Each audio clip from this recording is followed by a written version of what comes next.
I'm sure most of you guys have heard that John Deere's laying off a lot of workers and they're moving production to Mexico, and they've signed up for a bunch of woke agenda, and they're not giving farmers the right to repair equipment.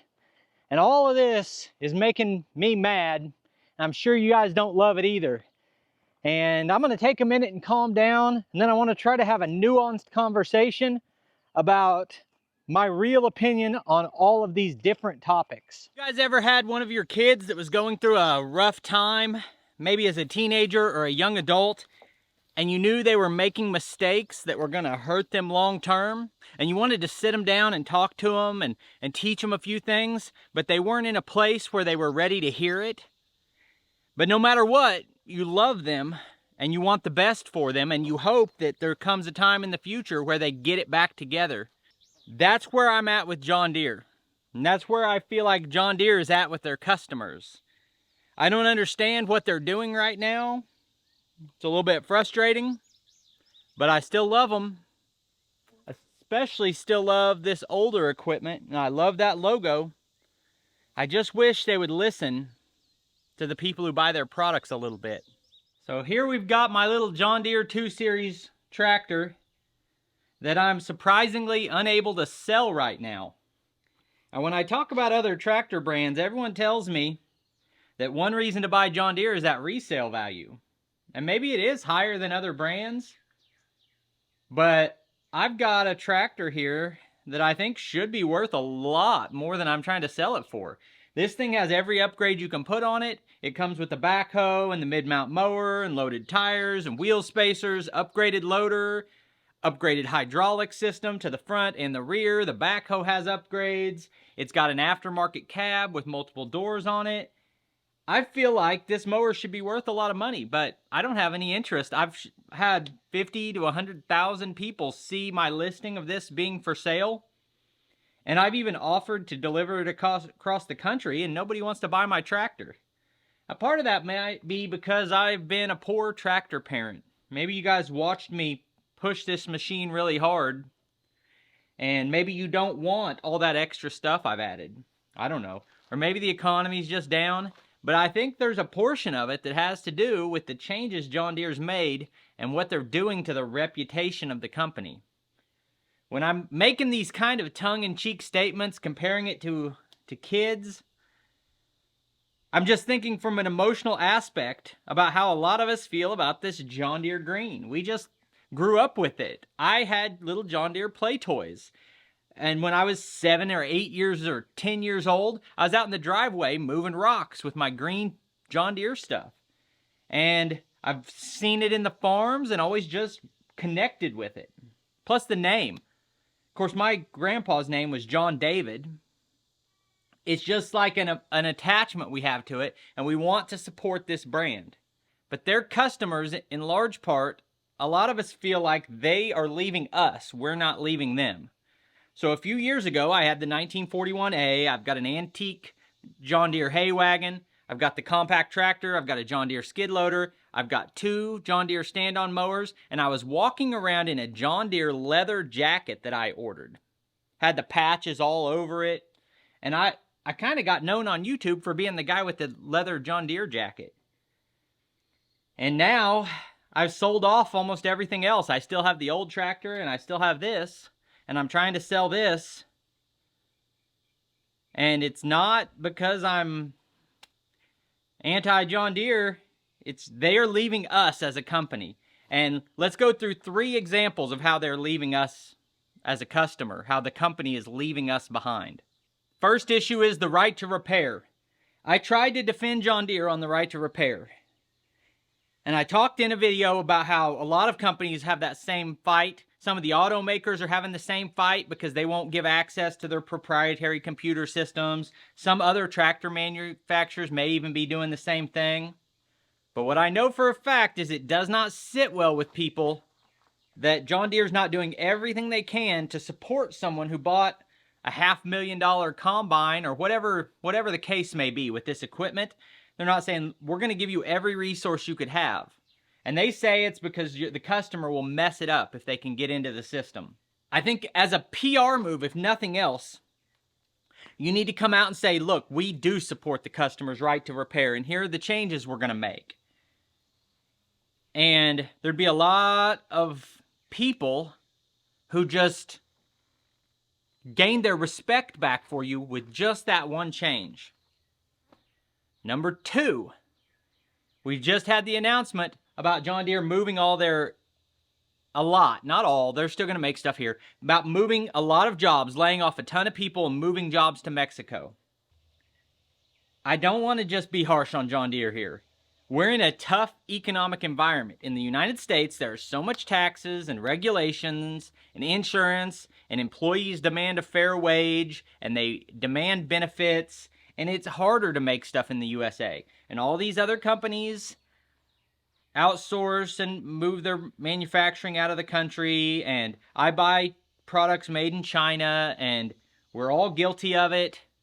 It's not just John Deere, but all of the foreign tractor names, all of the brands of tractors that sound foreign, are working really hard to get their machines made in America because it matters to the customer. If you want a Kubota or a TYM or a Coyote or an LS or any of these other brands, maybe not Coyote. It's not about the details. It's about the general idea that all of these other brands are working really hard to open giant manufacturing plants in the United States because they know that the customer wants an American-made tractor. And so they're willing to do things in a more expensive way to try to say, look, our tractor, even though it's owned by a company in South Korea or India or Japan, it's being made in the U.S. by U.S. workers. And John Deere should do everything they can to meet that standard. And the problem is, these other companies are selling the machine for a lot less money. And I mean a lot less. Let's go up and look at the tractor I've got right now. So in terms of moving manufacturing out of the country, I can accept it. You say, look, we have to be profitable. We want to make a great machine at a great price. We can't do that in the United States market. If you want that fixed, it's going to have to happen at a level above us that incentivizes us to stay here as a company. I can completely buy your argument right there and say, I understand where you're coming from, but it sucks, but I get it. Here's the problem. This tractor, and I don't want to focus on this tractor. This tractor is, I have a sponsorship with the dealership that is letting me use this. So I want to expose my bias right now, but this same conversation could be true of a whole list of other brands, other models, other tractors. Currently, John Deere and Kubota cost a lot more money than the other brands. Now, if John Deere was matching price on this tractor, this is a $36,000 cab tractor. To get a John Deere tractor this size, closest I can find to it, you're going to get a machine a little bit smaller with a lot less lift capacity and less overall capability, smaller cab, and it's going to cost you $25,000 more. So this is 36, and okay, the John Deere equivalent that I priced, very similar features.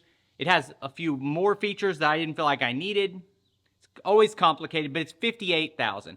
So you're going to pay $22,000 more for what I consider to be an equal comparison. This is a lot more capable machine. That one has some advanced features that this one doesn't have, but I don't care about. Okay, so $22,000 extra on a $36,000 machine. That $22,000 is supposed to be a cushion within which you can swallow the cost that it takes to build these in the United States.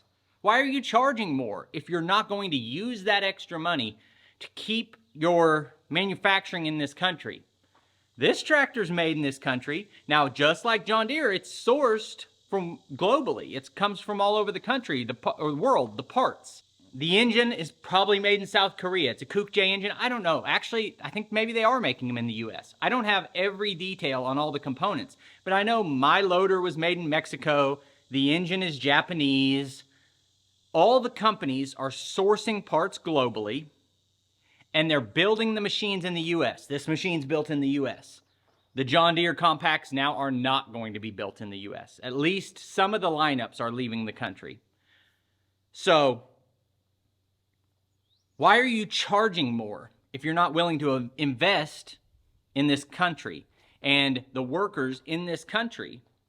If you want to make the cheapest product, make it in Mexico, like you're going to do, and then charge a lot less. But I don't think that's what we're about to see happen as a result of this layoff and this move. There's one final point, and I'm not going to deep dive this because I don't talk about politics on this channel. But I'll say something really simple and basic that I'm trying to just say things that are facts and not so much my opinion. But the majority of farmers and tractor buyers have a conservative viewpoint on life and are more likely to take a conservative stance. And John Deere, it's been kind of leaked, similar to the Tractor Supply stuff. John Deere is doing a tremendous amount of things that are offensive to their customers. And I can say that without giving my opinion on what's happening, because we know the voting demographics and the values that are held by a large percentage of tractor buyers. We know what they care about. And John Deere as a company is investing large amounts of money and doing social activism that goes against the values of their customer. So Tractor Supply was just called out for the same thing, for sponsoring things that don't align with what their viewers believe. And Tractor Supply came out and said, you know what, you guys are right. Why don't we stay out of social activism, sponsor things that are related to farmers and farms, because we're a farm supply chain. Why don't we just say our personal feelings on political issues don't matter inside of our business? We want to love all people. We want to love people of different races, different sexual orientations, different backgrounds. Whatever you are, we love you as a human being. But it's not our job as a company to go beyond the scope of what we are, which is a tractor manufacturer. John Deere does not need a stance on these social issues that are so greatly dividing the country. Half of people have one feeling, half of people have another. There's always a group in the middle. And these people are angry with each other. Why are you taking a side when your business is selling farm equipment? And if you're going to take a side, why are you taking a side that's opposed to the side your customer is on? And if you don't know what I'm talking about, there are videos out there. Type in John Deere woke. W-O-K-E, John Deere woke. And you'll find some long rants that bring up websites and this and this. And the views in those videos don't necessarily represent what I want to say. What I'm saying is the company should align with its customers within reason of being moral and ethical, but primarily you don't have to take a stand on everything as a tractor manufacturer. So John Deere, we went along with you when you switched from metal tractors to plastic and told us it was better. We said, okay, maybe it is. I trust John Deere. They wouldn't put out a junk product.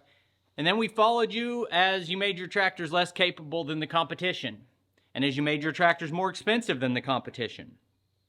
And then this, and then this, and then this, and then this. At some point, you're going to lose your customers if you don't go back to what made you great. Simple, affordable farm equipment. That's it. I appreciate you taking time to watch. I'll put links on the screen to a couple more of our videos, and I'll see you next time.